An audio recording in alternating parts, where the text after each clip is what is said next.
The clay that I'm using for these demos is the 20 earthenware terracotta clay that we're going to be using, and we also have that 10 white earthenware clay.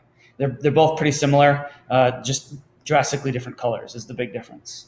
And so the first thing is, remember the clay size that you want when you do these is about the size of a tennis ball. Tennis ball, baseball, an apple, those are all good sizes. Anything too much bigger than that, and it's just more work, and you don't need that, especially when you're just starting doing this. And so the first thing that I like to do when I do this is start with a nice round ball. So kind of just after you've wedged your clay and you've torn the pieces you need, just kind of pack it into like a little snowball shape. And I'm a righty, so I'm going to hold this in my left hand, and I'm going to do most of the pinching and the work with my right hand. If you set it down on your table and work on it, you will tend to not have the form be developed as thoroughly as if you actually have it in your hand and use it that way. So this is the technique that I like to show everybody. There's a lot of ways to do stuff, but if you have it on your table and you just are pinching it that way, I found that students over time tend to not do as good of a job when they do that. So I've got it in my left hand. Right hand, you just press your thumb in to get started, and we're doing this straight up now. So I'm just going to rotate it and pinch like that. Once you make a full pass around, you can see I've got it kind of open now, but it still needs a lot of development. So that's just how you get started. There's 4 things that we're looking for on this assignment, in addition to the fact that it's the actual form that it's supposed to be. So you recall in the slideshow, I had pictures that I put in there of exactly what the straight up should look like, exactly what the flare should look like, and exactly what the bulbous should look like. And I compare your results to those. So that's what you're aiming for. And then there's 4 other things that we're looking for here. And that is, we have the correct thickness. The correct thickness of clay is about the width of your pinky finger, which is about 1/4 of an inch to 1/2 of an inch. We also want it to be an even thickness. So it's really easy when you're pinching to do the top part here, which is called the lip of pottery, the lip of a pot. It's easy to pinch that because it's right there at the top. It's much harder to get down in here where the wall meets the bottom, and the bottom is called the foot.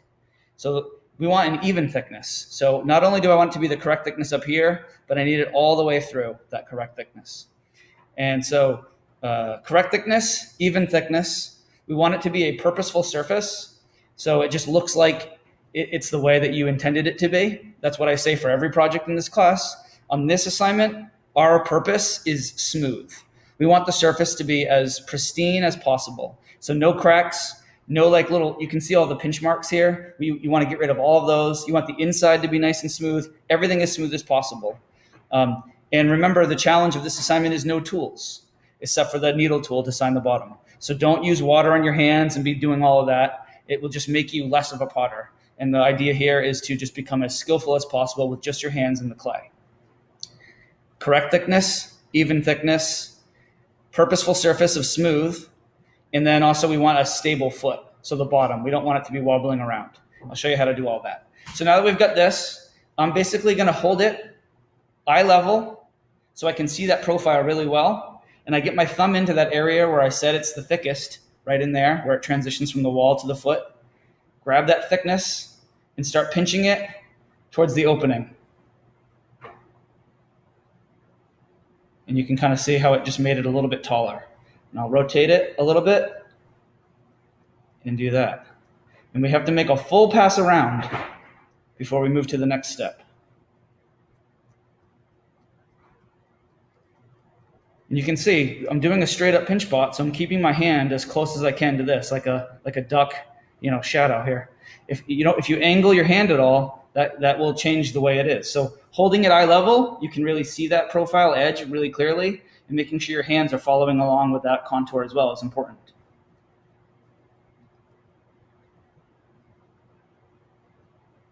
Because I know that we want a nice stable foot, once I get in here and that with my thumb on the inside into this thick area, I like to put my left hand out here for support.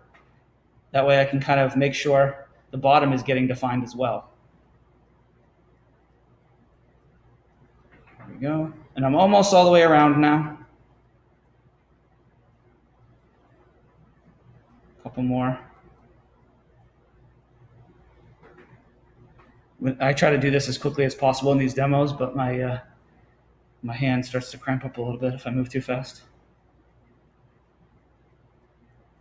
All right, so now that I've gone pretty much all the way around doing that, you can see it's definitely a straight up. It's maybe flaring out just a little bit towards the top. So, as I continue to work, I can kind of adjust that a little bit, keeping, still like adjusting it and looking at it eye level, making adjustments.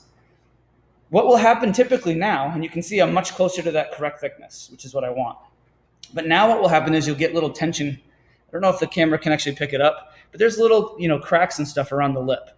So what you want to do is support it again with your other hand and use your dominant hand to just gently like polish the surface.